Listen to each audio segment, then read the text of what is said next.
Before we dive in, drop a quick hi in the comments. It may seem small, but trust me, it really helps YouTube share this story with more sci-fi fans like us. I'd love to see who's watching. The ground buckled beneath them, once, then twice, each time like the planet was trying to scream. Dust poured from the cracks of ancient buildings, towers folded in on themselves, stone and steel disappearing into holes that hadn't existed seconds before. On the horizon, a lake boiled up into a column of white vapor, releasing waves of mist that shimmered with a sickly golden hue. The air snapped, then groaned, as if Silarat's own atmosphere was struggling to hold itself together. Above, the sky shattered in bands of green and gold light, streaking through thick clouds like celestial blades. One by one, orbital satellites, half-forgotten relics from wars long past, detonated in silence, scattering debris in arcs that glowed as they burned into the lower atmosphere. In the fractured capital of Tualmir, people ran with heads down, faces twisted in instinctive fear. Sirens had stopped long ago. The pulses had torn through the network grid. Now, only lanterns flickered through the smoke, bobbing in the hands of children and clutched tightly by their parents. One of the lamps died in a boy's hand just as he reached the mouth of the bunker. The child froze, and his father, breathing hard, shoved him forward into the dark stairwell without a word. Underground, Dr. Harald Voss gritted his teeth as he adjusted the terminals of the auxiliary generator. His pale skin was soaked in sweat, and his fingers trembled as he pressed the bypass switch again. The soft hiss of oxygen reactivated, barely. The lights above the sealed medical chamber blinked orange. Harel exhaled sharply. If the machine died again, 6 patients inside would suffocate in 37 minutes.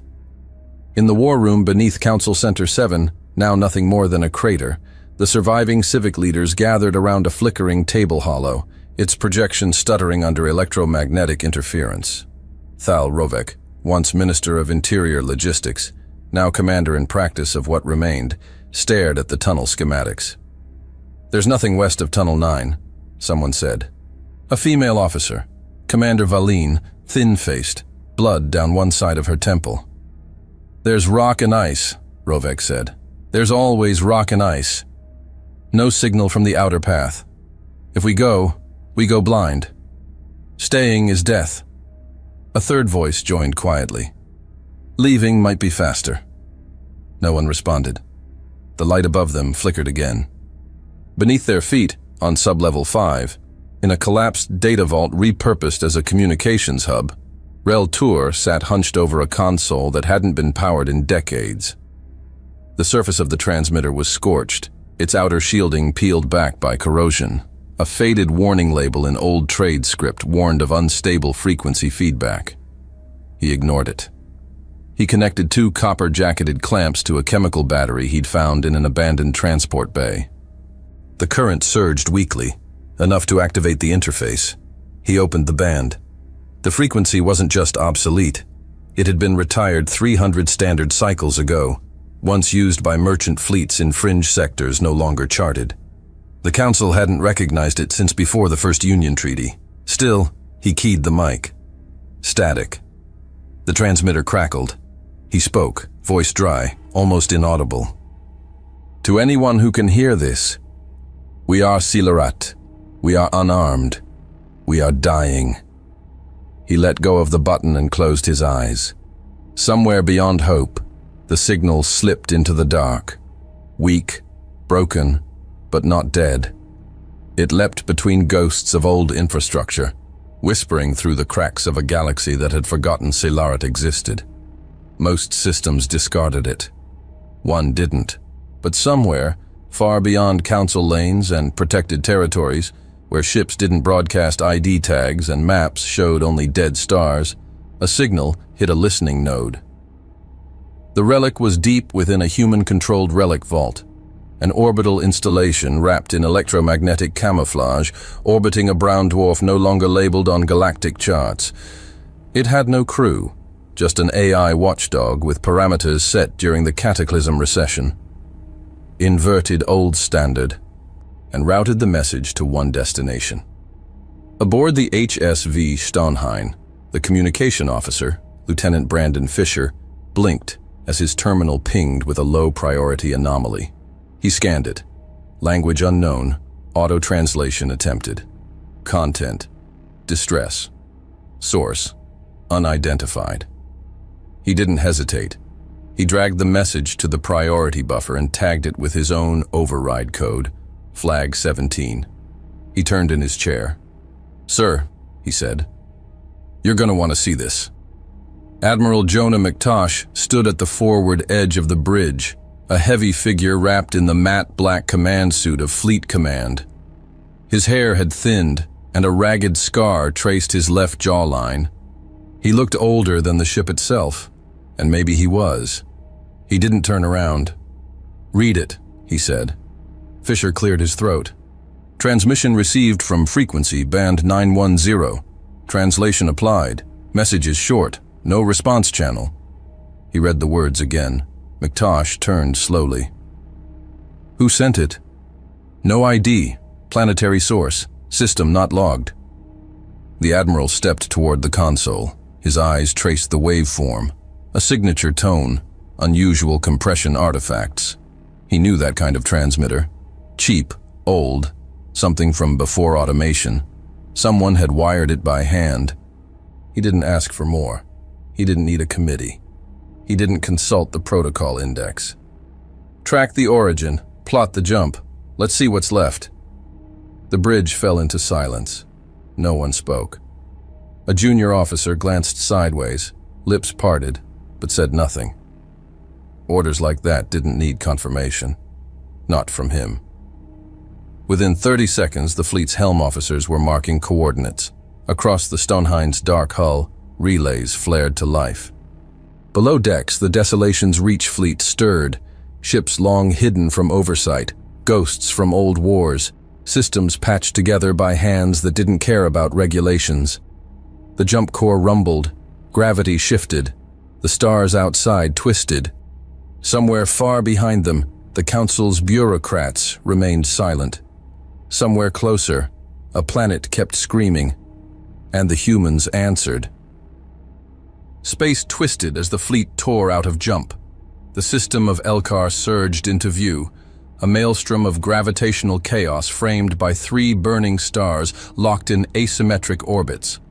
Light fractured and reformed in ways no physics engine could predict. Gravity lensed itself into violent curves. Trajectories slid sideways. No alarms blared. The crews already knew this would happen.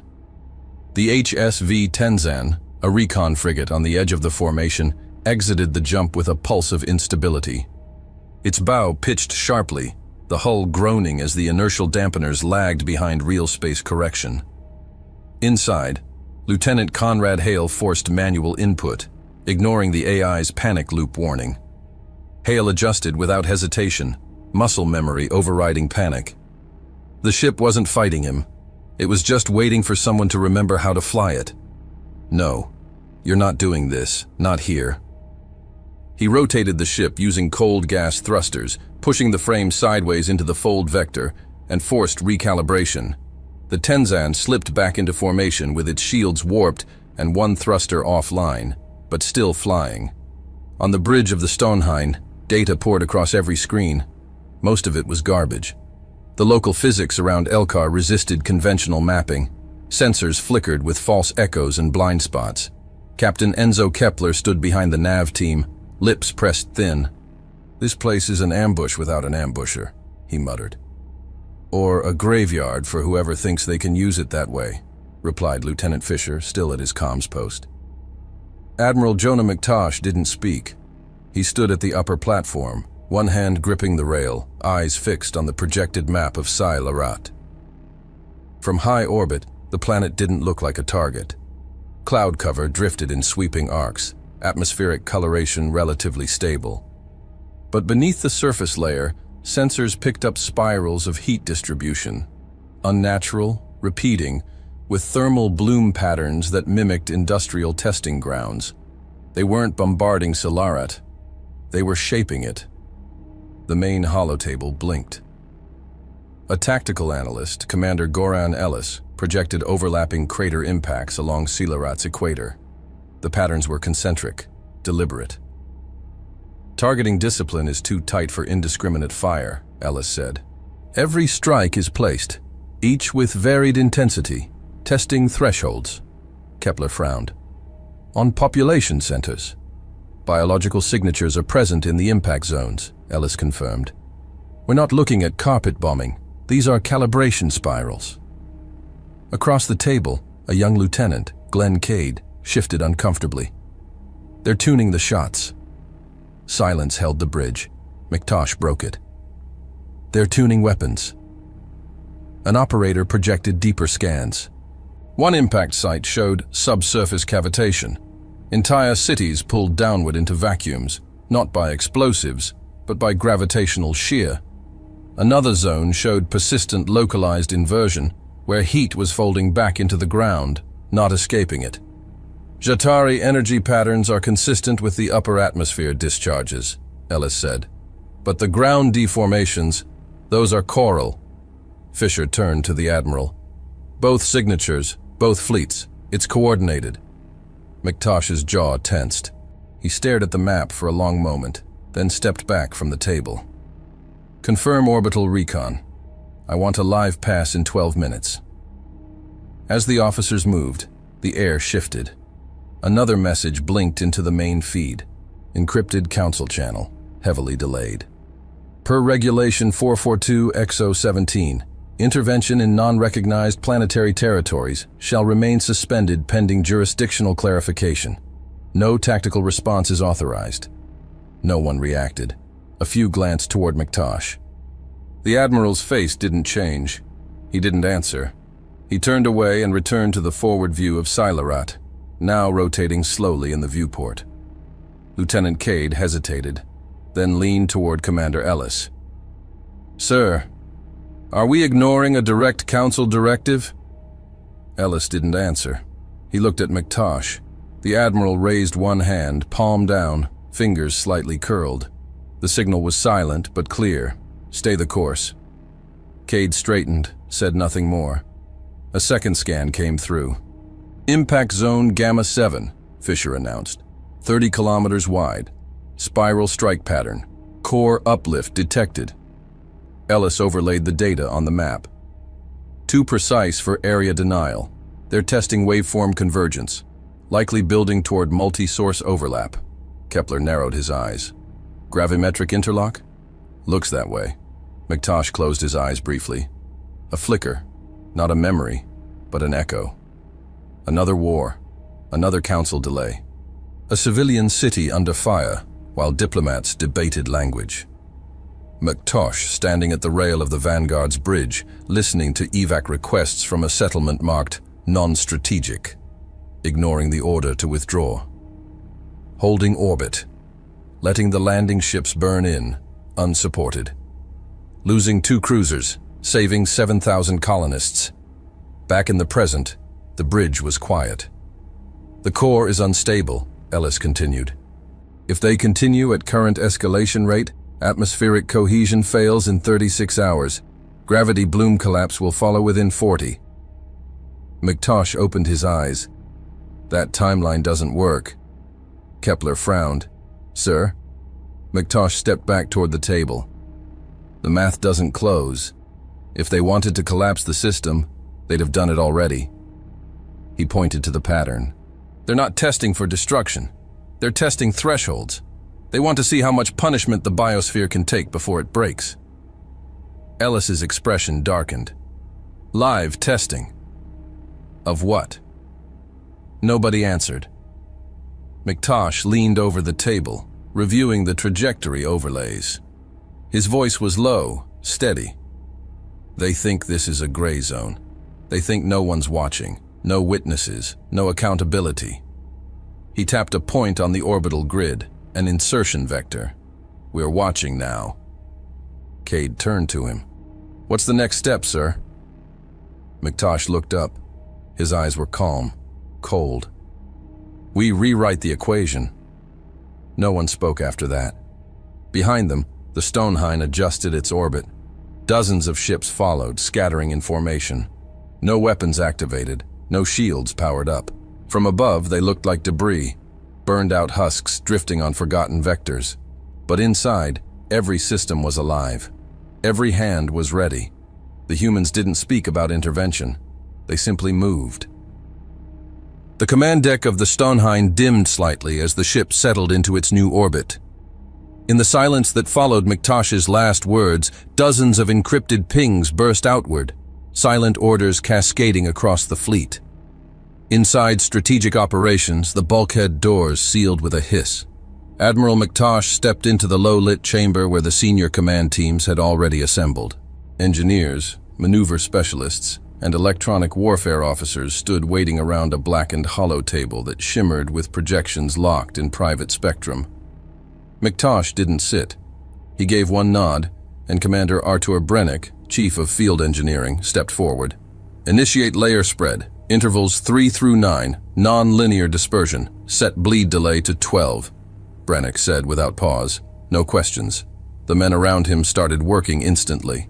Begin cognitive banding, secondary loop, LCAR local noise. Use the older profiles, said Commander Raoul Anvers, lead of signal warfare.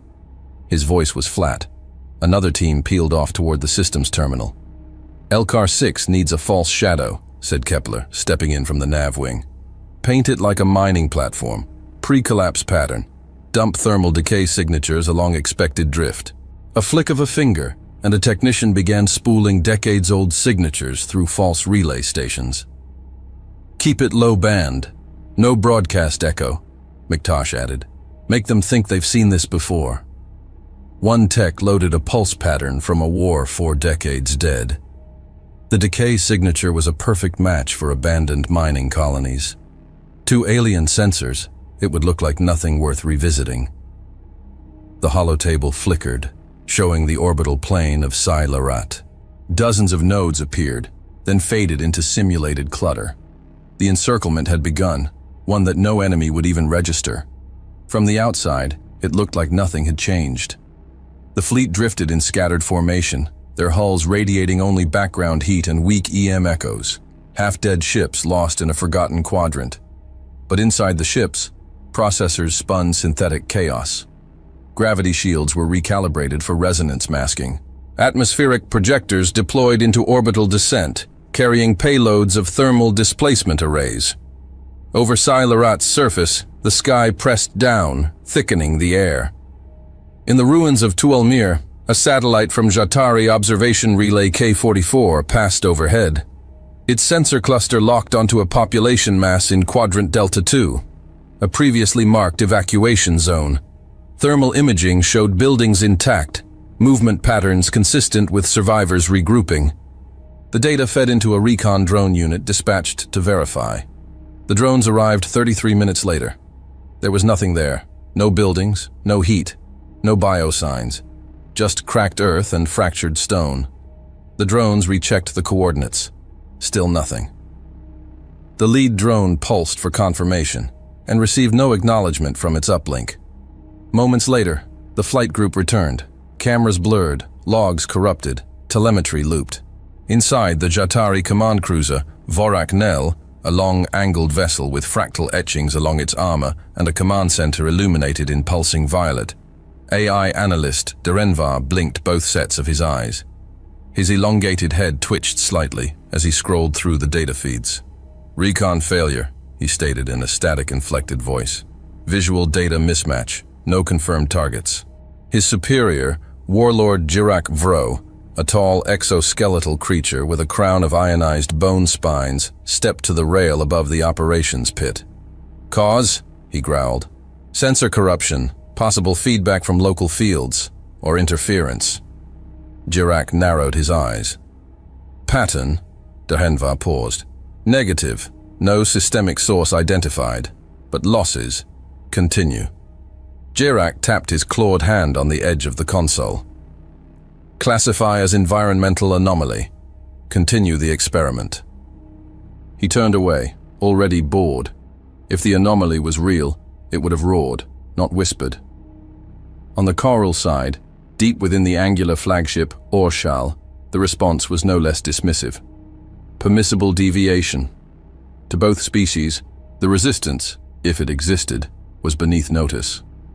On board the Stonehine, McTosh watched the spread of orbital distortion fields with calculated silence.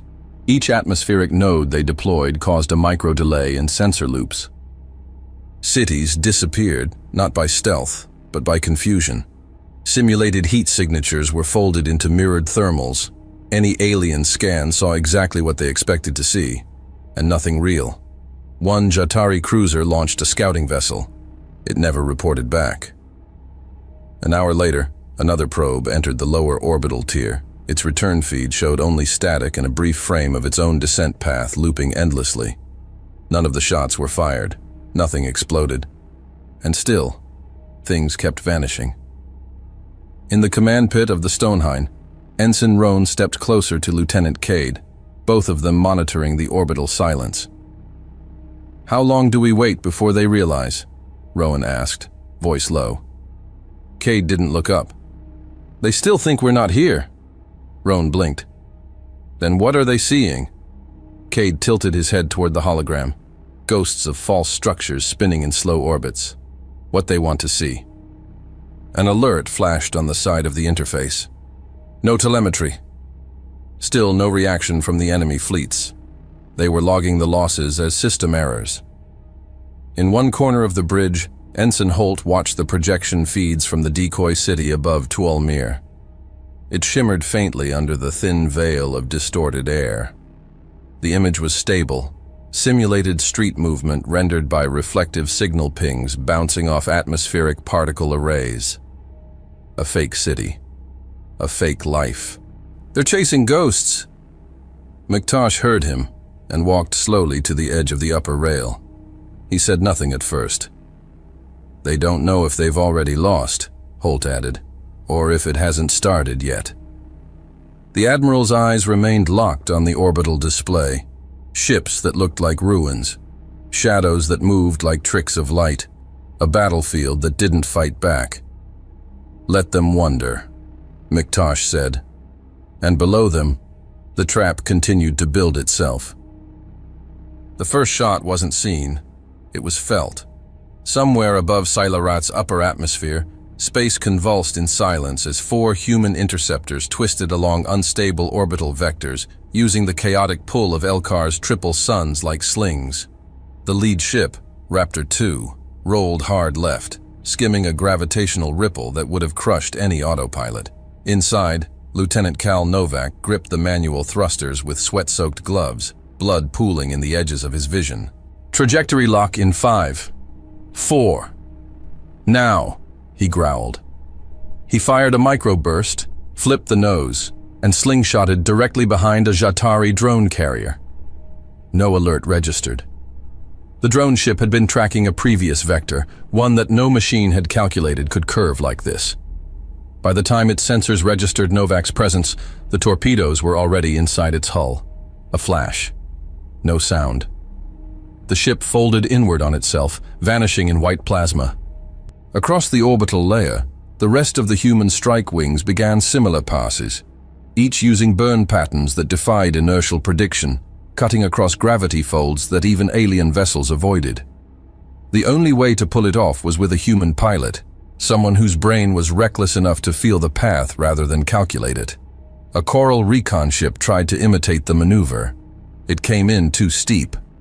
1 second it was aligning into the slingshot corridor, then its hull snapped in 3 places at once as converging gravitational vectors tore it apart from within. The pieces shimmered for a moment in high-orbit glare before vanishing in fire. Commander Ellis, overseeing strike telemetry aboard the Stonehine, tapped his console. "They're trying to mimic us," he said, eyes cold, "and they're dying for it." On the far flank, the HSV, Hevelin opened fire on a Coral bomb runner using deflected rail bursts. The shots arced upward through distorted pockets, bounced through atmosphere shadows, and caught the runner from below, an impossible angle. The ship exploded, trailing black shrapnel through orbit. Jatari Command, now tracking increasing losses, issued a reclassification protocol. Inside the Vorak Nell, AI analyst Derhenvar processed the data again. Loss rates were inconsistent with known irregular forces. He submitted a brief to his superior. Strategic Command Assessment. Human force exhibits no cohesive signature. Probability of centralized coordination. Statistically null. Conclude, anomaly swarm. Warlord Jirak Vro grunted. Zero command structure? Drenvar confirmed. Then initiate capture and analysis. 1 live unit.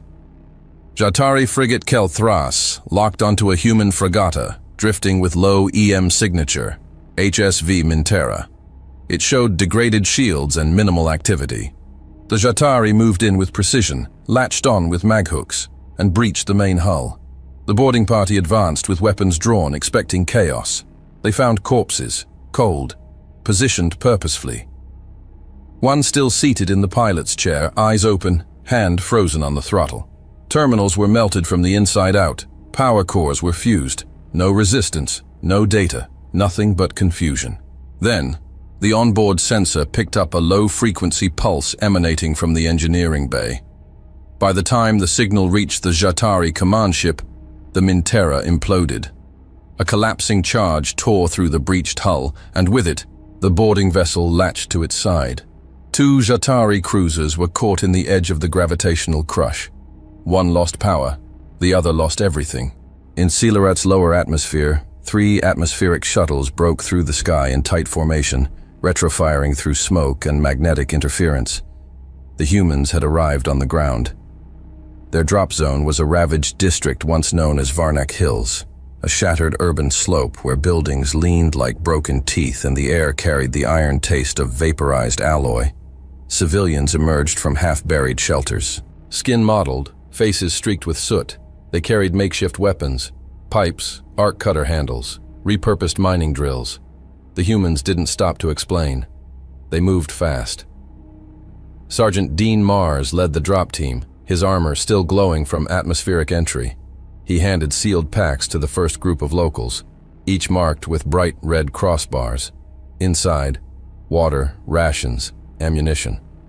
One civilian, a wiry man with cracked goggles, stared at the magazine in his hand.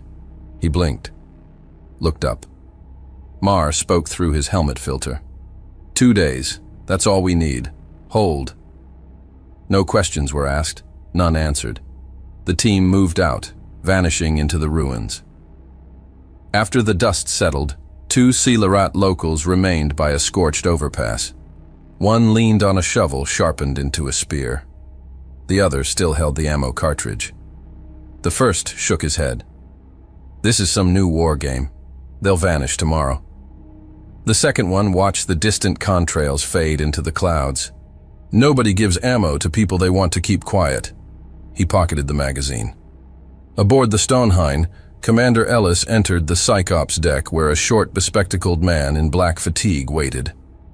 Dr. Milo Renner, civilian liaison and psychological analyst, held a datapad with trembling hands. Sir, we finished the survey. We've reviewed civilian transmissions, heat maps, localized hormone dispersal readings. He hesitated. They were breaking, morally. Cohesion loss was total, no will to resist. But since the first contact, he tapped the screen. It's reversed, in 12 hours. McTosh read the display. Charts showed spikes, cortisol drop, endorphins surge, threat response shifting from passive despair to organized territorial defense. Renner's voice lowered. They believe again, Admiral. Not in us. In themselves. McTosh didn't look at him. He took the pad, pulled out a stylus, and scrawled one word in the report margin. Maintain pressure. He handed the datapad back and walked out.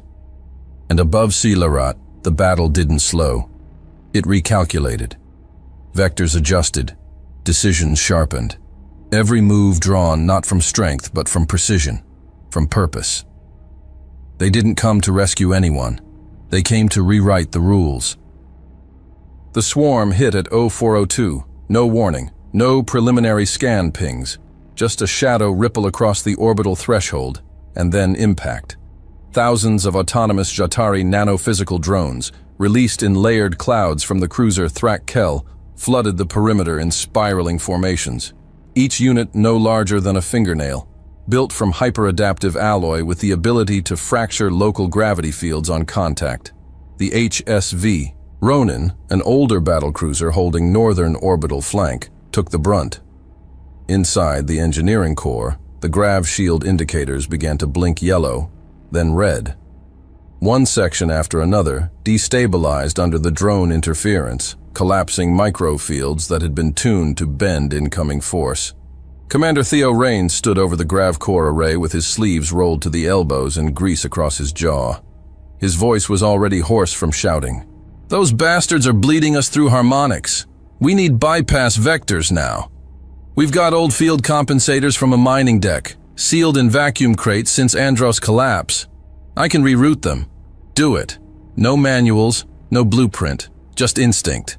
They rewired shield interlocks with salvaged regulators and adjusted output feeds with half-melted couplers. Sparks flew. 2 technicians got burns on their arms. Nobody stopped. The system flickered, then held. Stability returned, down by 30%, but functional. Raines exhaled. "That'll keep us alive. Barely." At that same moment, one of the drone clouds dispersed unevenly. Residual force spilled downward toward Silarat, refracted by the curvature of the planet's magnetosphere. The result was chaos in a farming valley southwest of the Morvain Range. From orbit, it looked like a shimmer. On the ground, it was death, a sudden compression of air, as if a vacuum had swallowed the wind. Structures collapsed inward, their own weight turned against them. Grain fields didn't burn. They vanished. One house disappeared mid-collapse, taking 3 generations with it. The land fell quiet like it had been erased. Within 4 minutes, an evac signal pinged through the debris field. Human re-entry vessels, modded cargo pods with atmospheric hardening, dropped with retro bursts into the collapse zone. Soldiers emerged under torchlight, dragging out stunned civilians and loading them into emergency boats that inflated from inside the containers. No formation, no speeches, just speed. Back in orbit, the HSV Voron released a synthetic cognitive pulse from a side-mounted emitter, designed not to target, but to disrupt. The burst traveled across 6 frequencies and embedded patterns known to trigger interpretive loops in AI systems. Technician Mason Veit was rerouting the emitter circuit when he stumbled, eyes wide. He fell forward, grunting once, and began to seize. Medical Officer Rayner pulled him back and slammed a stasis pad to his chest. "Lock it," Rayner snapped. Mason's convulsions slowed, but when he came to, he couldn't form words. His mouth moved, but syntax didn't land. It took nearly 6 hours before his speech began returning. Slow, stuttered, misaligned. If that's what it does to trained brains, imagine what it does to theirs. An hour later, 3 Jatari command nodes dropped offline. No damage, no power loss, just silence. Protocol loops failing to resolve. On the Coral side, the Isiltran attempted a precision strike against the satellite net the humans had formed over Silarat's southern hemisphere. The weapon, a focused gravitational lance. They fired. The field bent mid-flight, reflected by resonance pockets the humans had secretly embedded in the net. The beam inverted, twisting backward into its origin vector. The Isiltran's forward array lit up, then collapsed. By Zoro 600, the first human loss was recorded. The HSV Bernadette, a logistics and comms support ship, broke orbit to escort a civilian convoy returning from Silarat's lower thermosphere. 2 Jatari drones caught it in the ventral thruster arc. There was no time to divert shields. The ship absorbed both hits and stayed between the convoy and the enemy until the last civilian pod cleared. Then it detonated. Only 11 of her crew survived. In the Stonehines war deck, Command Specialist Victor Deneau stared at the blank icon where the Bernadette had been. No one spoke. Elsewhere across the fleet, signs of strain mounted. Lieutenant Mart Rell, tactical lead aboard the HSV Doran, collapsed mid-shift. His eyes rolled back and he seized against the console. Medics diagnosed extreme insomnia compounded by stimulant overload. He was carried out silently. Captain Rutger Thompson took command without a word. He changed nothing in the ongoing op queue. Orders continued. In the troop bays of the Vortex Mir, soldiers sat slouched in crash chairs, faces hollow. IV drips hung from shoulder hooks, feeding saline and low-dose adrenal into combat uniforms. Eye sockets bruised, fingers twitching over weapon grips. Not a word spoken in hours. Above them, the battle surged. No one requested relief. No one rotated out. The Karl and Jatari, now both registering unsustainable anomalies, began exchanging encrypted packets across a shared protocol channel, something unused since the Tarsk Reconciliation Accords.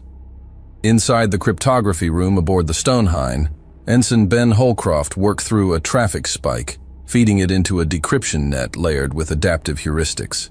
He flagged a message, then handed the datapad to Commander Ellis. Joint directive. Reclassify human resistance. Elevation from organic disruption to autonomous interdiction force. Permission to initiate total suppression. Ellis walked it directly to McTosh. The Admiral read it once. "They're aligning," Ellis said. McTosh didn't look up. "They're starting to understand," he said quietly. Then turned back toward the holotable. Silaret still turned slowly in its orbit. The humans hadn't budged, and wouldn't. The interior of the HSV Yama's drop bay was silent. 12 men stood in matte black descent suits, each one stripped of weapons, insignia, or rank. No one spoke.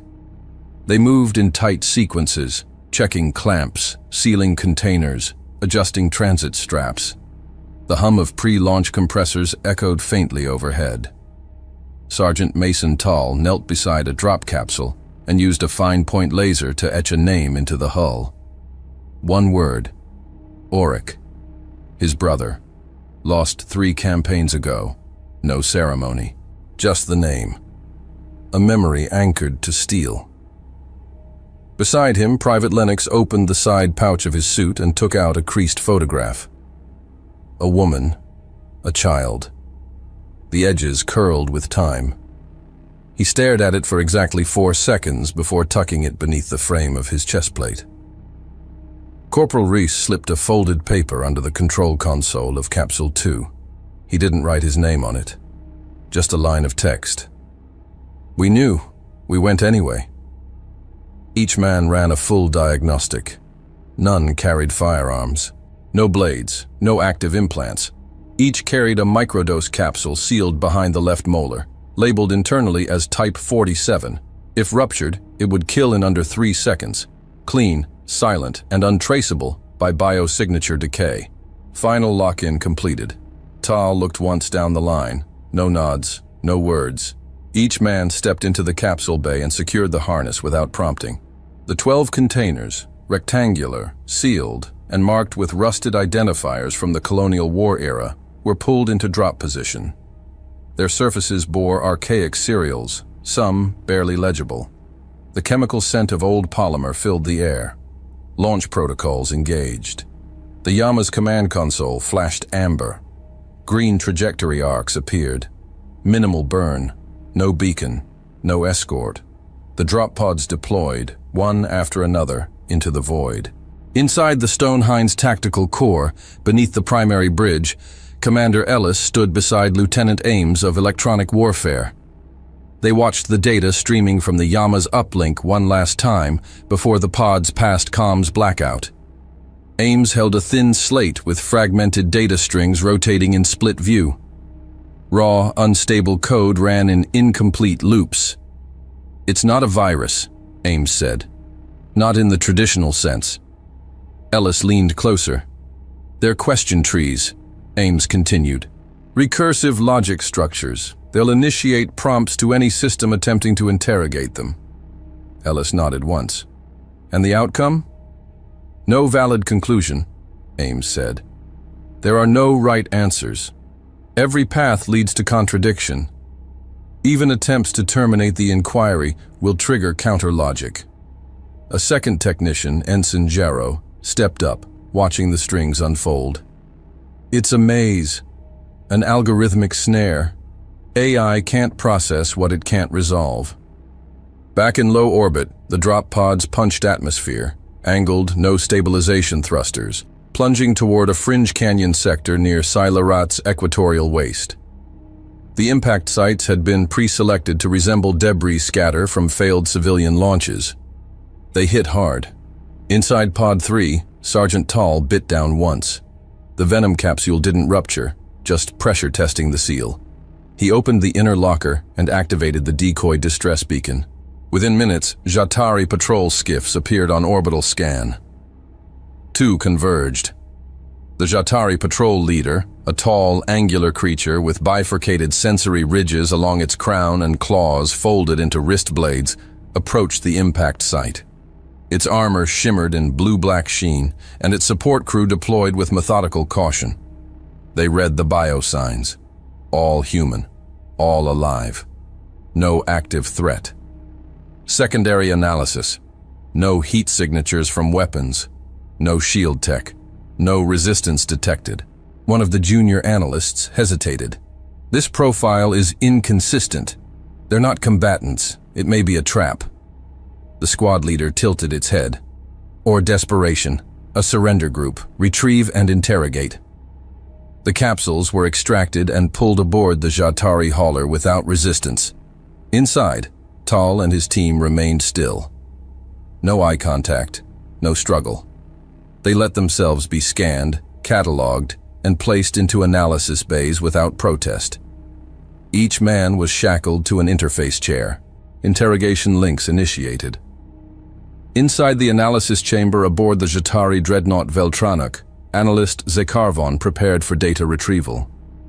His carapace gleamed under soft purple lights, and his mind thread synced to the console through a 3-strand neurotether.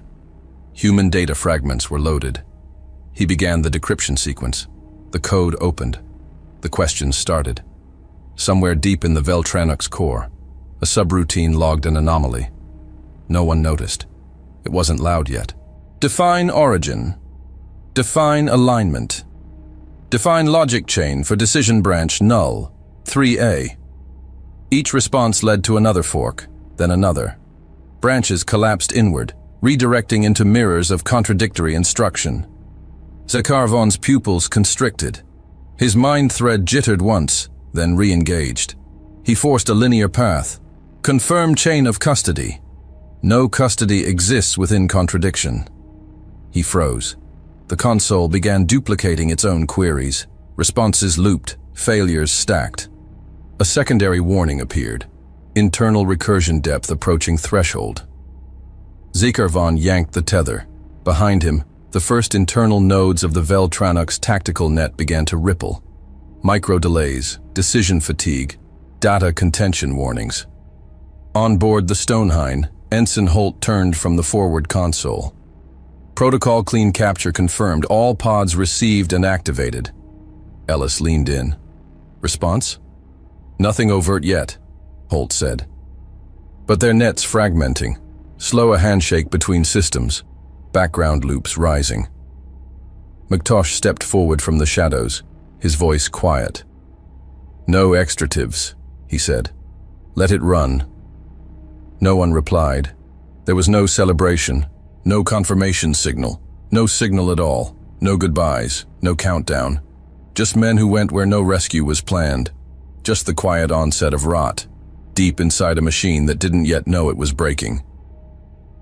Under a fractured sky, debris from 2 orbital satellites spiraled in slow, fire-laced arcs toward the atmosphere. One still blinked with corrupted data packets as it disintegrated, its final telemetry lost in the magnetic interference of Silarat's storm belt. At 0634, the HSV Kipri vanished. No warning. No broadcast. A silent bloom of gravitational rupture swallowed half the southern orbital tier. In the operations bay of the Stonehine, a comms officer reached for the open channel link. 4 seconds of static, and a single breath, then nothing. Lieutenant Fisher stared at his terminal, jaw clenched. He reached forward and cut the feed. McTosh didn't look at him. His eyes were locked on the southern hemisphere's orbital grid. 3 new vectors now hung where the Kepri had been. "Recalculate coverage," he said. No grief, no ceremony, just the next move. In the war chamber, alarms pulsed red across a dozen systems. Commander Ellis stood at the strategy display with Captain Kepler, lines of orbital traffic stuttering across the holomap. "We lost 3 blind spots when Kepri folded," Kepler said. "If they sweep again, our stealth net's done." McTosh stepped in behind them. "Then we don't wait." A nod to Ellis. "Run it." A hidden layer of the tactical map expanded. Files unlocked. Operation Ruina Vazia initiated. Teams moved. Tech units in lower decks began activating dormant visual disruptors, repurposed from old mining surveyors, now configured to distort gravitational feedback. They launched in tandem from decoy nodes around the planet's night side. The effect wasn't to block sensors, it was to lie to them. To Jatari and Coral satellites, human ships began appearing as deformed husks, orbital detritus too unstable for targeting locks. Drift vectors were subtly exaggerated. Heat signatures were scrambled and set to match centuries-old patterns from abandoned human cargo wrecks. Maintenance crews released a series of drone pods coated with false thermal paint. Each one mimicked a different hull class: destroyer, freighter, troop hauler. None of them were real, and each drifted exactly where enemy targeting would expect them. Below decks, a technician team led by Chief Bren Harlow opened the forward bay of the crippled cruiser HSV Mulran. Its propulsion array was barely at 40%. No computer could account for how it would pivot in atmosphere, so it didn't, which was the point. Harlow ordered manual vector control rerouted to analog thrusters. "We'll do it by hand." No AI would try it. That was the point. One level down, 2 engineers were guiding a torpedo of containment plasma into position. The targeting AI had crashed 2 hours earlier from logic corruption, so Ensign Calder took a hand launcher and began calibrating by visual reference. He turned to his partner, Private Harn. "I'll line it. You vent it." "You miss. We cook this whole deck," Harn replied. "Then don't screw it up." At Navigation Bay C3, a nav AI aboard the recon ship Bastion 4 failed its system integrity check. A creeping loop, residue from the earlier signal trap, had erased its pathing protocols. The crew yanked it. Lieutenant Vickers slid into the cockpit, pulled an ancient HUD visor from a side locker, and linked to the helm via direct cable.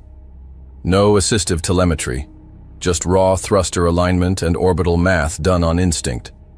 McTosh walked the bridge once the last deployment sequence was green-lit. Every display glowed with filtered chaos. His officers waited. He didn't ask if the crews were ready. He didn't need to. In the void between them, the Coral and Jatari command networks exchanged secured packets in a new protocol layer. The long-held rivalry was suspended, just long enough to kill what they now agreed was a shared anomaly. A joint report flickered to life across enemy nodes. Tactical Convergence Directive authorized. Orbital execution in 30 cycles. Anomaly persists. Strategic irregularity. Commence full-scale synchronization. In the Coral flagship Orvalun, a bioluminescent strategist named Arek Val turned to his Jatari counterpart across the holobridge. They demonstrate irrational endurance. The Jatari officer, Delcrin Mar, replied without inflection.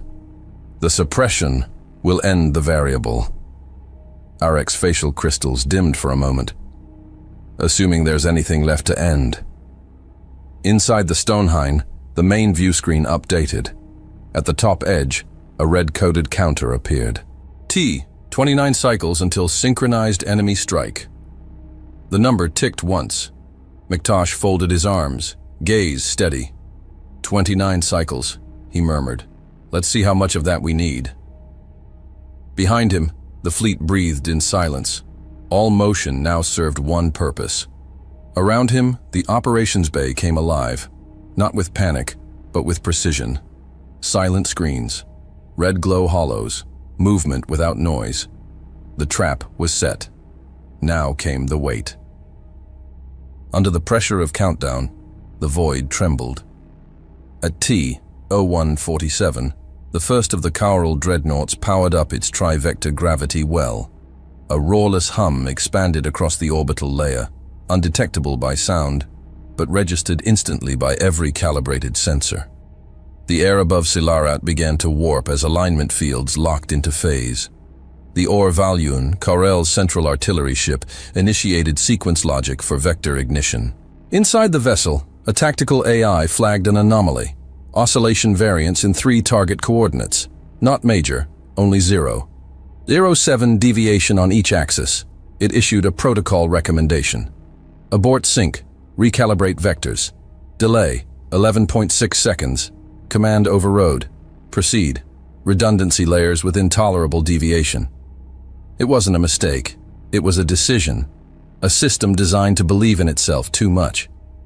From the opposing side of the orbital net, Jatari Command deployed their drone storm. Algorithmically adaptive, multi-phase, swarm logic nanovectors. 6 clouds launched in lattice pattern, converging into an entropic saturation wave aimed at the hemisphere below. No deviation, just absolute execution. At that precise moment, human fregatas emerged from Silarat's lower orbit. 4 total. Their burns had been masked by false weather simulations. Their climb had occurred below all orbital thresholds. They broke the upper atmosphere at angles that made no mathematical sense. The Chiral sensors never saw them coming. Each fregata fired 1 torpedo, not explosive, not kinetic. Magnetic penetration rods, tipped with inverted phase null cores.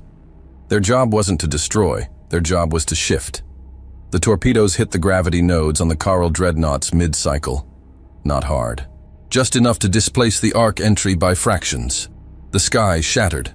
From Silarat's surface, it began as a flicker. A child peering from the mouth of a collapsed bunker saw 2 suns, and then 3. For a heartbeat, the third hung slightly wrong. Stars blinked off, then on, like someone was flipping existence through a switchboard. The pulse fired. Chiral beams shot outward, meant to converge on a single point beneath the planet's crust. But the nodes, displaced, sent the streams off kilter. Instead of collapsing the core of Silarat, the 3 beams intersected mid-space and turned inward. A storm of pure gravitational inversion clawed at the dreadnoughts from the inside.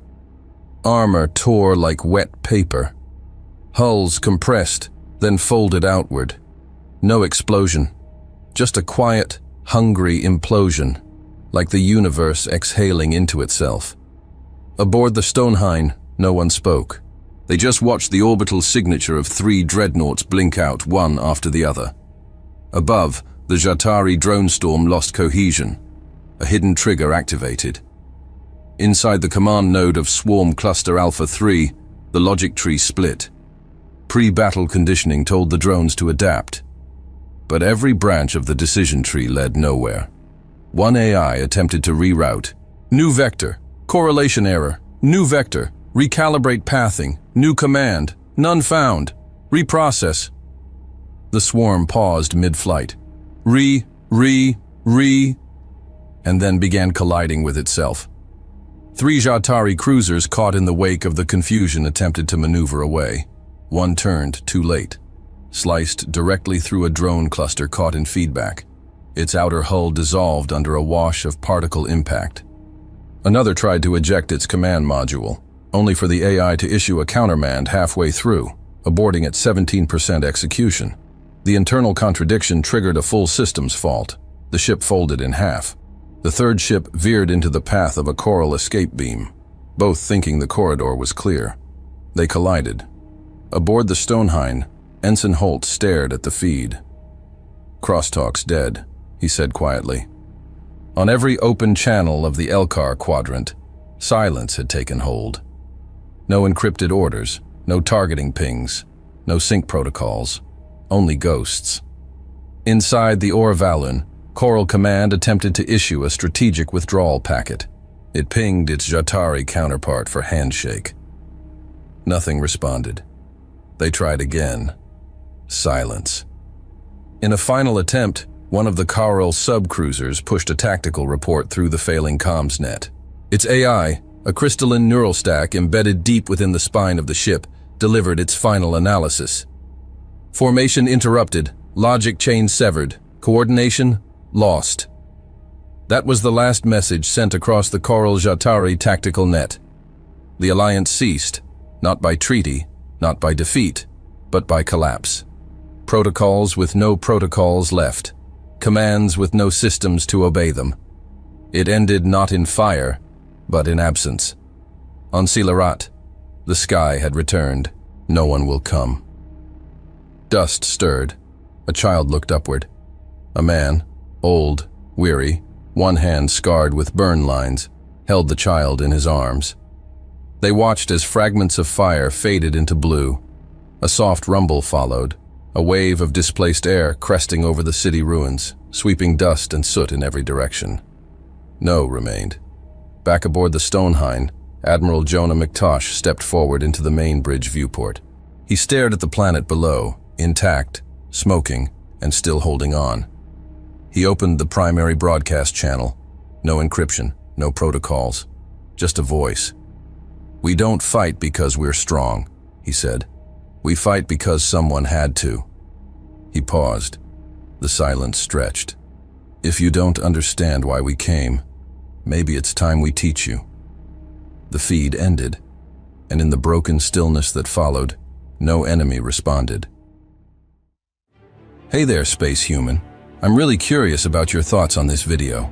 Drop a quick comment and let me know what's on your mind. Or just say hi if you prefer. Either way, I'd love to hear from you. Also, remember to check the pinned comment. Trust me, it's worth a look. Oh, and one last thing. I've chosen another video for you to watch. Just click the card here, or here if you want the whole playlist. See you there.